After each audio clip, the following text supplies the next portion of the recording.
Putri Pandan Berduri.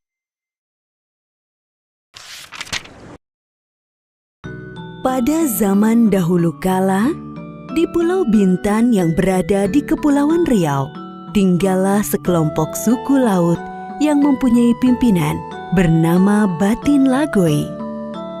Ia adalah seorang laki-laki yang santun dan senantiasa memimpin dengan adil.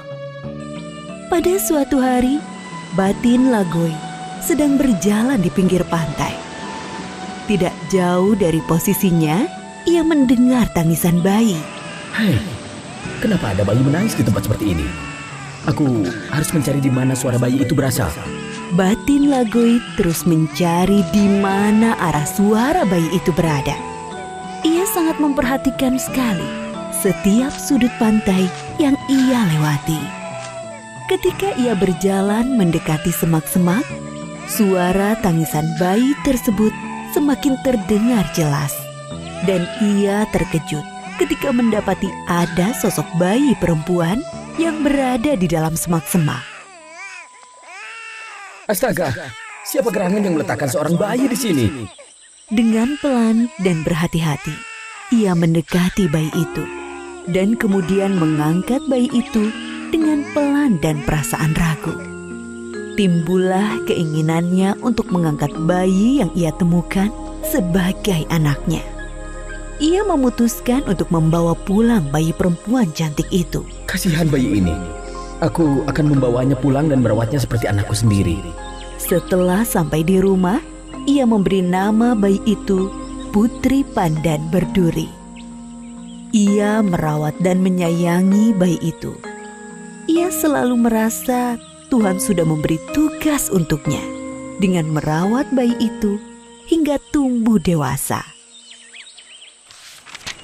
Tak terasa, waktu berjalan begitu cepat. Putri Pandan Berduri telah tumbuh menjadi seorang gadis yang cantik jelita. Bukan hanya parasnya yang cantik, tetapi ia juga memiliki sikap yang sangat anggun dan santun, layaknya seorang putri. Sehingga membuat masyarakat suku laut sangat mencintainya.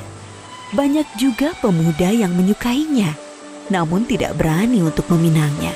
Karena Batin Lagoi menginginkan putrinya dinikahi oleh pria keturunan Megat, sebutan keturunan bangsawan dalam bahasa Melayu Riau.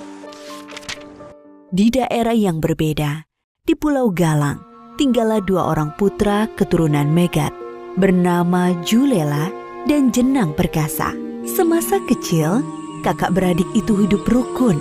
Namun kerukunan yang mereka jalani seketika sirna ketika sang ayah mengatakan bahwa sebagai anak tertua, Julela kelak akan menggantikan dirinya sebagai pemimpin di Pulau Galang. Sejak saat itu, sikap Julela berubah menjadi angkuh. Ia juga pernah mengancam Jenang Perkasa. Hei, Jenang yang bodoh. Suatu hari nanti aku akan menjadi pemimpin di kampung ini. Dan kau harus mengikuti segala perintah yang aku berikan. Jika tidak, maka kau akan aku usir dari kampung ini.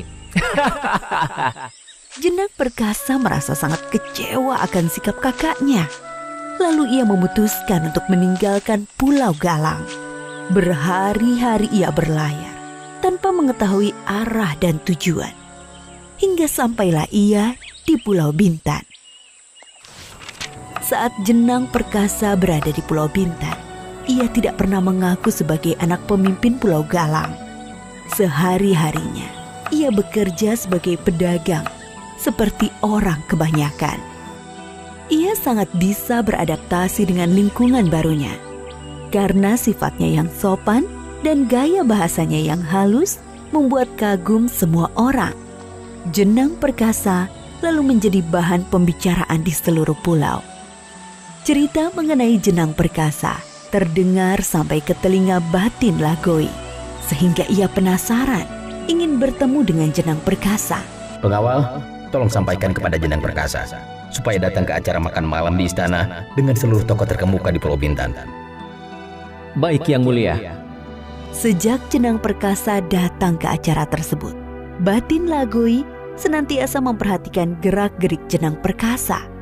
Dari mulai cara ia bersikap, sampai cara makan Jenang Perkasa pun diamati Batin Lagoi secara diam-diam.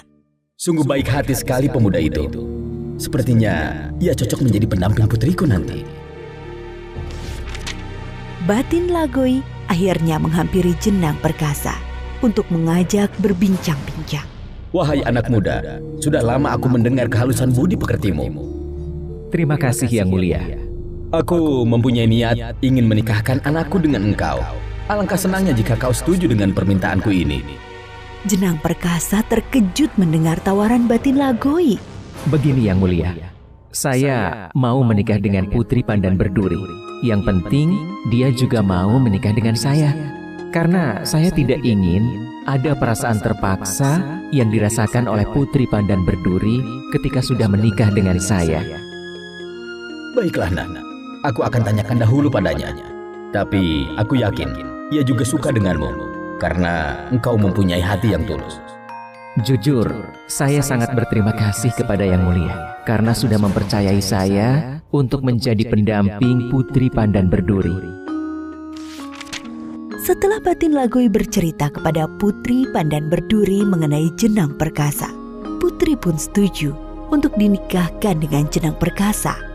Wah, benarkah ayah? Aku tidak sabar lagi ingin segera dipersunting oleh Jenang Perkasa.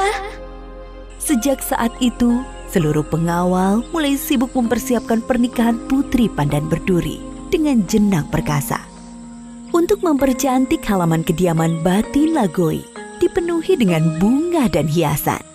Keesokan harinya, Batin Lagoi menikahkan Putri Pandan Berduri dengan Jenang Perkasa. Pesta besar digelar untuk merayakan pernikahan putrinya. Seluruh warga di Pulau Bintan diundang untuk hadir. Waktu pun berlalu. Batin Lagoi merasa umurnya sudah tua. Ia pun memutuskan untuk mengangkat sang menantu menjadi pemimpin di Pulau Bintan. Sekarang saya sudah tua. Saya serahkan kepemimpinan suku laut ini kepadamu, Jenang Perkasa. Terima kasih Yang Mulia. Karena kebaikan dan kehalusan budi pekertinya, akhirnya Jenang Perkasa menggantikan tahtanya. Jenang Perkasa pun menjadi pemimpin suku laut yang disegani, sekaligus dicintai oleh rakyatnya.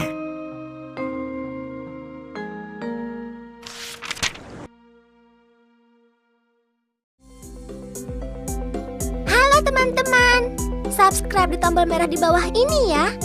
Like dan share juga di media sosial teman-teman. Dan satu lagi, isi komentar, usulan, atau saran juga ya. Terima kasih.